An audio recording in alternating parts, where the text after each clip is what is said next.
This is literally how I'm living post Umrah. Come home, staying at my parents' and my grandparents' house. I'm sleeping on this mattress. Tonight, most nights I'm sleeping downstairs, but I've swapped up with my brother tonight.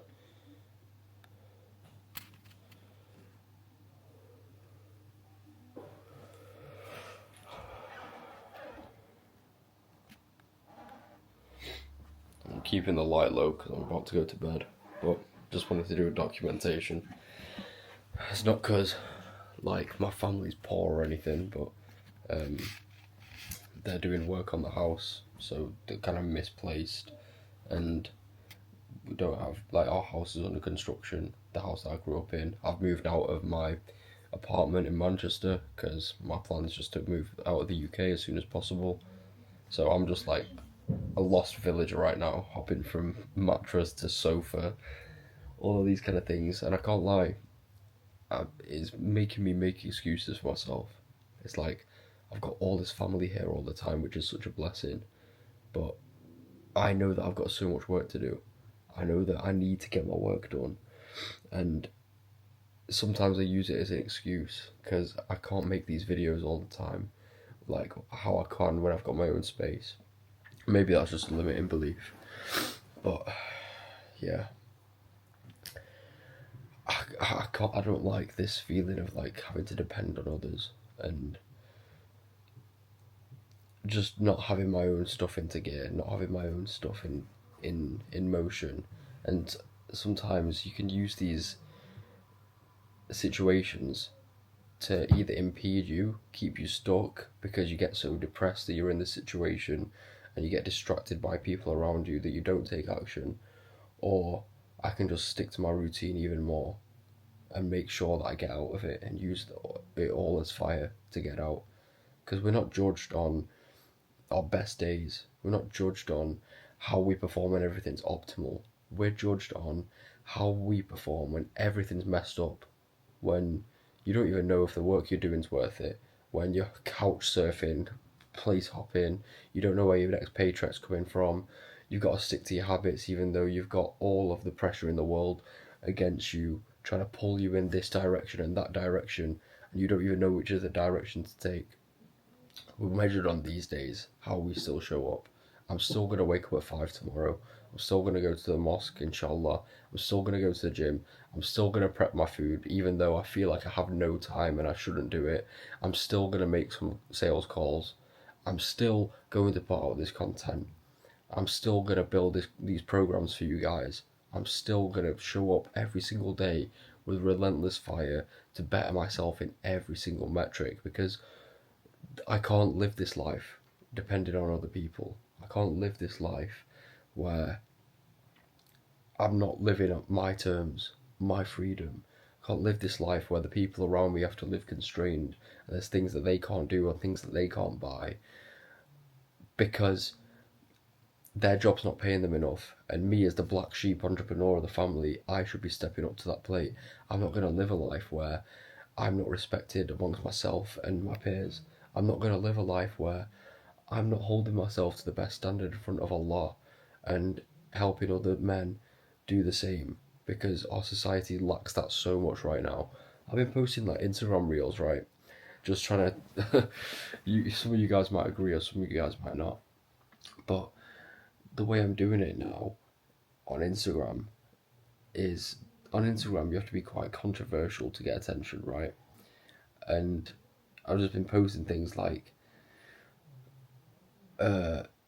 basically in Mecca there's not that many healthy restaurants next to the mosque, and I don't want to be trekking around trying to get food in Mecca. Like I just want to go to the closest place and then get back to the mosque, you know, or get back to whatever else I'm doing. I'm not there to go on some mad extravagant food adventures. In Medina, yeah, I can do that a bit more. Things are a bit more slow paced there. So anyway, I made a reel called Saudi's Biggest Problem. Instant people are gonna be like, what is that? And then I start talking about food. I start talking about how there's so much fast food in Mecca, but there's not that much else. And that's their biggest problem, because if the food there was cleaner, we'd be able to focus more on our prayers, we'd be able to stay in good shape, you wouldn't see that many fat people walking around, so it's actually a net positive. But people just feed into the emotion. People just feed into the emotion of it. So everyone's so emotional that people don't take the actual lesson. There's a good amount, the comments, if you go on it, it's like 50-50. There's some people that understand, and they're the people that hopefully resonate with these videos. They're like, yes, I have to say things in a certain way to make people to listen, but the message is always, we need to become better as people, we need to become stronger, we need to hold ourselves to a higher standard if we want to succeed as individuals and as a community. This is the only way we're going to win. But people let their emotions dictate their life. So they'll see someone that helps them take them out of their comfort zone and helps them, actually trying to help them actually become better. And instead of taking the good lesson, you get offended. To make it make sense. This is why we're weak. This is why there's so much injustice in the world. This is why there's no big Muslim empire anymore and everyone's infighting, because everyone's so emotional. No one's got strong principles anymore.